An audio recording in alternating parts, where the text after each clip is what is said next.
Luis Enrique a très récemment donné une conférence de presse et la seule chose qu'on puisse dire, c'est qu'il a donné des informations très intéressantes. Salut à tous les gars, c'est Azial. Aujourd'hui, on se retrouve pour une nouvelle vidéo où on va parler un peu de certaines dernières déclarations de Luis Enrique, mais pas que. On va aussi parler de quelques actus autour du Paris Saint-Germain, notamment l'absence de Marquinhos qui commence à inquiéter au sein du club.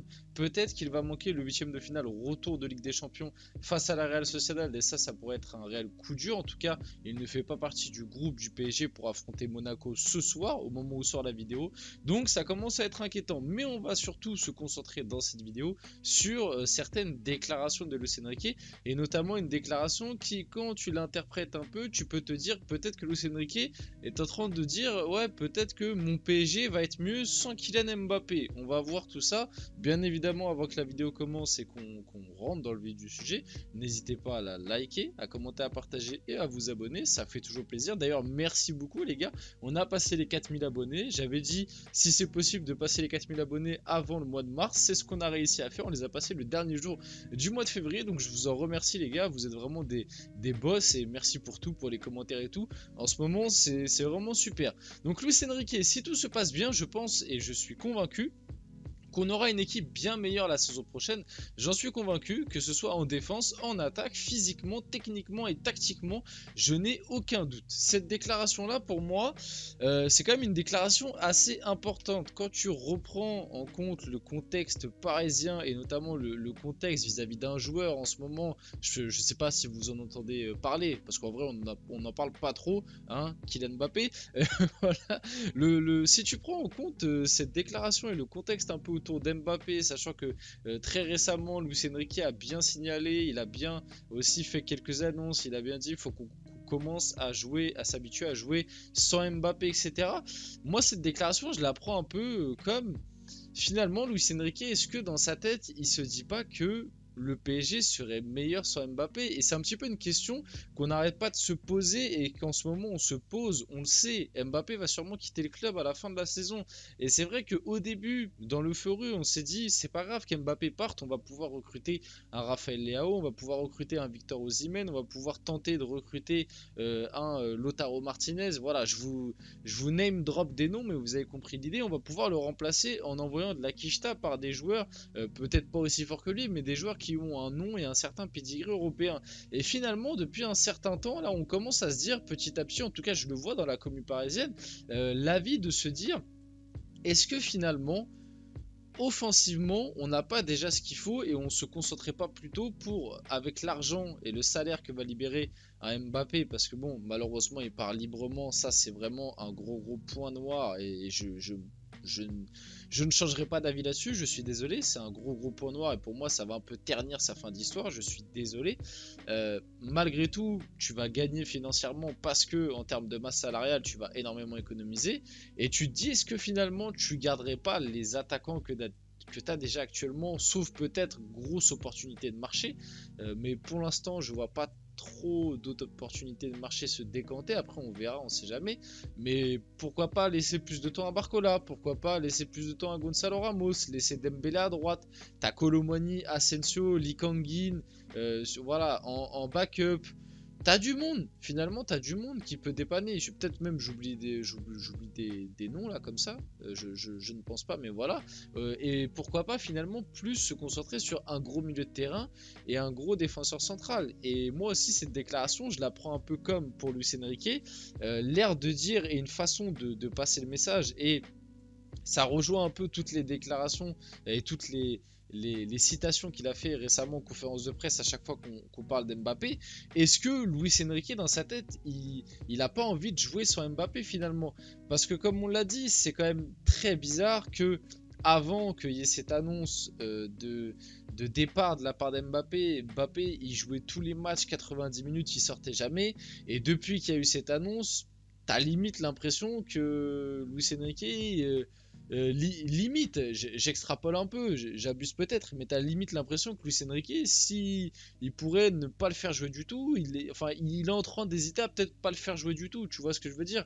Contre Nantes, pardon, il démarre pas. Face à Rennes, il sort et finalement tu fais rentrer Gonzalo Ramos. Gonzalo Ramos a peut-être été le meilleur joueur du match alors qu'il a joué que 30 minutes. Et en plus de ça, il provoque le penalty et il marque. C'est grâce à lui que tu fais match nul. Ouais, attention. Moi, je vous dis, les gars, Luis Enrique, des fois, c'est un peu un timbré. Des fois, c'est peut-être un peu abusé, mais sur ce point de vue-là, quand il est en plus un peu borné, tu sais qu'il peut aller très loin dans son idée. Et je rappelle que ce gars, à l'époque de Messi Prime, il l'a mis sur le banc hein, dans certaines rencontres parce que fallait faire jouer d'autres mecs, parce que fallait reposer des fois certains joueurs, etc. Quand Luis Enrique a les pleins pouvoirs, que t'aies un nom, que tu sois le meilleur joueur de l'équipe, que les médias t'encensent, il s'en fout. Au contraire, des fois, quand t'as trop de comment dire, quand t'as trop de pouvoir, que t'as trop de popularité et que les médias, entre guillemets, te saucent un peu trop, on va dire, des fois même ça l'énerve et du coup il va plus avoir tendance à te sanctionner alors que tu es pour rien à des moments. Mais voilà, là ce que je dis sur Luis Enrique, ça peut paraître un peu négatif, mais je trouve que dans le contexte actuel du PSG et dans la fin de saison de ce PSG là, et surtout comment va démarrer cette fois-ci le nouveau projet PSG Luis Enrique sans Mbappé, sans entre guillemets aucune star et avec Luis Enrique qui sera la star de ce projet entre guillemets parce que comme je dis, t'es pas à l'abri de, je sais pas, tu peux avoir une grosse opportunité de marcher cet été. Je sais pas, je name drop encore une fois des noms, mais imaginons un Mohamed Salah, un Erling Haaland, voilà, tu vois, ce style de joueur-là que peut-être, on sait jamais, s'ils sont amenés à quitter leur club cet été, peut-être que le PSG va se positionner dessus et c'est quand même des noms qui pèsent pas mal. Mais en tout cas, Luis Enrique sera celui qui gère le bateau du prochain PSG et ça c'est plutôt positif je trouve. On tient à rappeler aussi qu'il y a quelques temps Luis Enrique avait déclaré ça sur le départ de Kylian Mbappé. Je n'ai aucune information à vous donner tant que les deux parties ne s'exprimeront pas publiquement, je ne dirai rien. L'équipe est au-dessus de tout le monde, c'est notre message, le club est au-dessus de toute individualité et encore une fois pour moi la dernière déclaration ça veut tout dire. C'est encore une fois l'air de dire bon finalement, le départ d'Mbappé, moi, ça me dérange pas parce que, je le répète, le collectif, c'est au-dessus de toute individualité et le club aussi. Donc voilà, pour moi, Luis Enrique, il envoie un message un petit peu clair là-dedans. L'air de dire, moi, franchement, le départ d'Mbappé, ça me fait ni chaud ni froid. Donc on verra comment il va réussir à gérer ça, mais c'est le message, en tout cas, je trouve qu'il envoie. En plus d'un perchoir pour observer ses joueurs, Luis Enrique a installé un écran géant au centre d'entraînement du PSG. Le technicien projette des images pour analyser les déplacements de ses joueurs, avec Marco Asensio comme exemple la plupart du temps. Ça, c'est très positif. Encore une fois, ça montre l'amélioration du PSG et ce que Luis Enrique apporte tout simplement au club. Et Marco Asensio, qui est souvent pris pour exemple, c'est pas étonnant, sachant que Marco Asensio, école espagnole, on le sait. En plus, c'est un joueur que Luis Enrique a eu avec la sélection. Donc c'est pas quelque chose de choquant que lui comprenne un petit peu mieux ce que veut mettre en place Luis Enrique, puisqu'il l'a côtoyé déjà plus que les autres, même si des Fabian, des Carlos Soler aussi l'ont côtoyé avant. Il l'a côtoyé quand même plus que les autres. Et en plus de ça, Marco Asensio a vraiment l'école espagnole. Il y a joué plus longtemps, enfin plus longtemps, oui et non finalement qu'un Carlos Soler, parce que Carlos Soler aussi, mais bon, Carlos Soler on sait que c'est très compliqué au PSG. Fabien Ruiz, lui c'est différent parce qu'il a eu quand même un parcours en Italie, donc voilà, c'est pas étonnant là-dedans, mais en tout cas c'est plutôt positif pour l'avenir du PSG, soyons honnêtes. Marquinhos est forfait pour le déplacement du PSG à Monaco ce vendredi. Le Brésilien reprendra l'entraînement samedi, à 3 jours du 8e finale retour de Ligue des Champions. Et les nouvelles sont pas très bonnes. De ce que j'ai compris, j'ai essayé de m'informer un peu sur le cas Marquinhos, etc. Parce que ça parlait même de possiblement une absence face à la Real Sociedad en Ligue des Champions mercredi. Et pour le moment, on le rappelle, il était sorti face à Nantes pour une gêne au mollet. Finalement, au début, on s'est dit que c'était pas grand-chose. Si je me trompe pas, il avait même commencé à reprendre l'entraînement. Au final, il avait même pas pu finir l'entraînement collectif. Donc, le staff s'était un peu plus inquiété sur son cas. Et finalement, pour le moment, ça va toujours pas mieux parce que de base, c'était pas prévu qu'il loupe le match face à Monaco. La semaine dernière, il a été mis au repos exprès face à Rennes. Ouais, est-ce que Marquinhos va être là face à la Real Sociedad? Pour l'instant, c'est encore en suspens, pardon.